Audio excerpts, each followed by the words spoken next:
పరమేశ్వరి. శ్రీమాత్రే నమః. పరమేశ్వరి శుభమస్తు. మనోవాంఛసిద్ధి ఛానల్కి స్వాగతం. అభిమానులందరికీ కూడా శుభం భవతం. మనం వైశాఖ మాసం అంటే ఏప్రిల్ 28 నుంచి మే 27 తేదీ వరకు వైశాఖ మాసం ఉంటుంది. అంటే దాదాపు మనం మే నెల యొక్క ఫలితాలనే చెప్పుకుంటాం. ఈ మాస ఫలితాలను చెప్పుకునేటప్పుడు ముఖ్యంగా రవి, బుధ, కుజ, శుక్రులు అనేటువంటి వాళ్ళని మనం ఎక్కువగా పరిశీలనలోకి తీసుకుంటాం. మిగతా గ్రహాలు ఎట్లాగూ ఉంటుంటాయి. అవి ఎక్కువ కాలం ఒక్కొక్క రాశిలోనూ సంచరిస్తాయి కాబట్టి అది మేజర్గా తీసుకొని వీటిని ఎక్కువగా ప్రయాణం చేస్తూ ఉంటాయి కాబట్టి ఎక్కువ ఫలితాలని మనకు ఇచ్చేటువంటి మాస ఫలితాలకి వీటిని మనం గమనిస్తూ ఉంటాం. ఇప్పుడు ఈ నెలలో మనకు వాస్తుకర్తరి అనేది మెయిన్గా వస్తుంది. ఈ వాస్తుకర్తరిని డొల్లు కర్తరి అని, నిజకర్తరి అని, అగ్నికర్తరి అని కూడా అంటుంటారు. ఈ కర్తరి సమయంలో భూమి పూజలు, గృహ నిర్మాణాలు, బావి, బోరు వేయడము ఇట్లాంటివన్నీ కూడా చెయ్యరు. ఎక్కువగా గృహప్రవేశాలు మాత్రం కొంతమంది చేస్తూ ఉంటారు. ఈ నెలలో వడగాల్పులు ఎక్కువగా ఉంటాయి.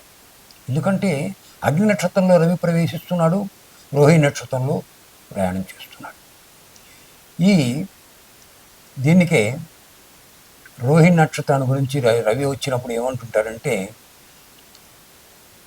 రోహిణి నక్షత్రంలో రవి ప్రవేశించినప్పుడు ఎండలకు రోళ్ళు పగులుతాయని కూడా అంటుంటారు. అంత వేడి ఉంటుందని. ఇక ఇప్పుడుండే పరిస్థితులు మనందరికీ తెలుసు.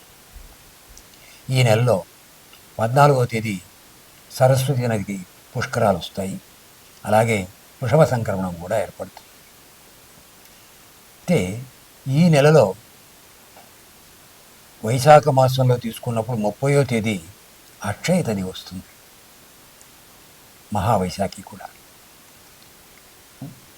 ఇప్పుడు ఈ అక్షయ తదిను ఏ రకమైనటువంటి ఫలానా రాశి వాళ్ళు వీళ్ళని కాకుండా అందరూ కూడా గంగా స్నానం, లేదు గంగాని తలుచుకుంటూ స్నానం చేయడం, దానము, పెద్దవాళ్లకు పూజలు చేయడము, శ్రాద్ధములు పెట్టడము, ఇవన్నీ కూడా చేసినట్టయితే అక్షయ ఫలప్రదము అని చెప్పేసి అంటారు. ఇది చాలా మంచి అనుకూలత కలిగించేటువంటిది ఈ నెల. ఈ వైశాఖ మాసం అనేటువంటిది మనం ఫలితాలు చెప్పుకునేటప్పుడు ముఖ్యంగా గమనించవలసింది ఏంటంటే, ప్రతి రాశిలోనూ 9 నక్షత్ర పాదాలు ఉంటాయి. మనం ఫలితాలు చెప్పుకోవడానికి స్థూలంగా చెప్పుకునేటప్పుడు రాశి ఫలితాలు అంటాం.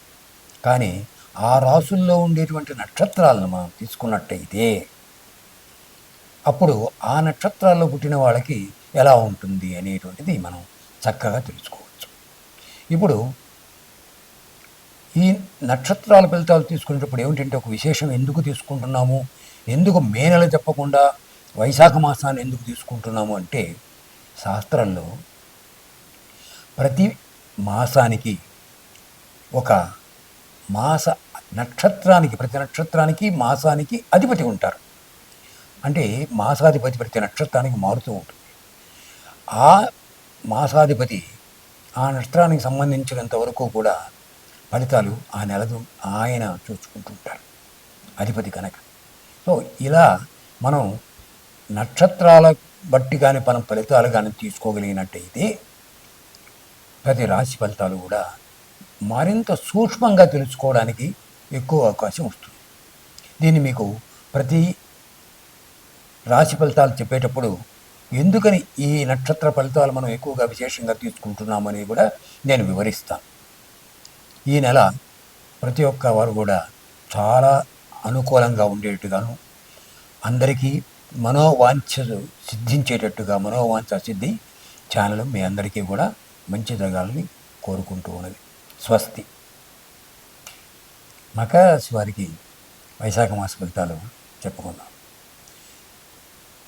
వైశాఖ మాసం ఉన్న మే నెల ఫలితాలన్నా ఒకటే. ఎందుకంటే వైశాఖ మాసం 28 ఏప్రిల్ నుంచి 27 మే వరకు కూడా ఉంటుంది కనుక దాదాపు మే నెల ఫలితగానే భావించవచ్చు. ఈ మకర రాశి వాళ్ళకి శుక్ర, శని, రాహువులు శుభులు, గురువు అర్ధశుభుడు. వీరికి దూర ప్రయాణాలు బాగా లాభిస్తాయి. వస్తు సేకరణ, మిత్రుల సహకారం మాత్రం కొంచెం తక్కువ అవుతుంది. ఆప్తుల వల్ల నిరాశ కలిగేదానికి అవకాశం ఉంటుంది. ఇంకా విద్యార్థులకు తలంపుగా వ్యయాలు లభిస్తాయి. వాహన సౌఖ్యం కూడా కలుగుతుంది. స్థిరాస్తి మీరు విక్రయిస్తారు, మళ్ళీ కొనే అవకాశం కూడా లభిస్తుంది.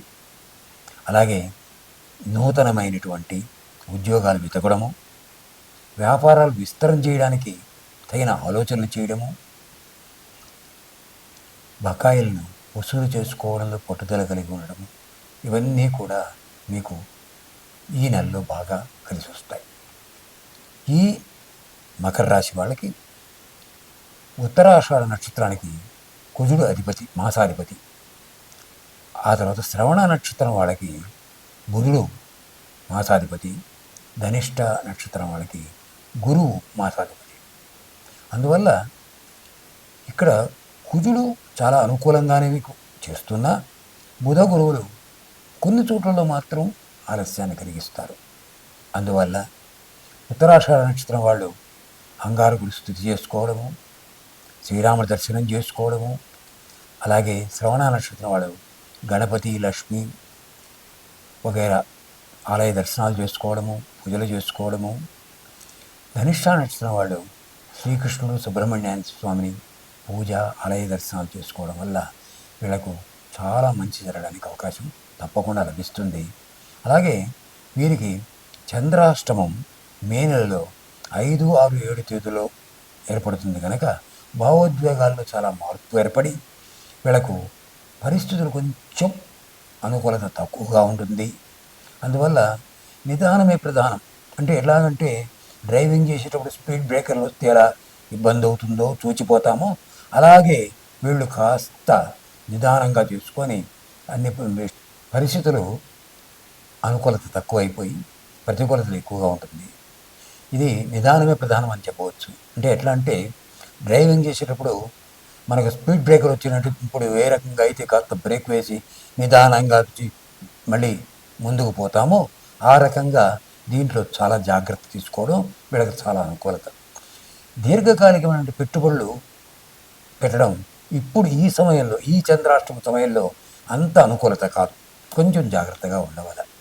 ఇది వాయిదా వేసుకున్నందువల్ల వీళ్ళకి కలిసి వస్తుంది, ఖర్చులు తగ్గుతాయి. ఈ నెలలో వీళ్ళు మనం చెప్పుకున్న పరిహారాలన్నీ చేసినట్టయితే వీళ్ళకి మంచి జరుగుతుంది. మంచి మనోవాంఛలన్నీ సిద్ధిస్తాయి. శుభమస్తు. స్వస్తి.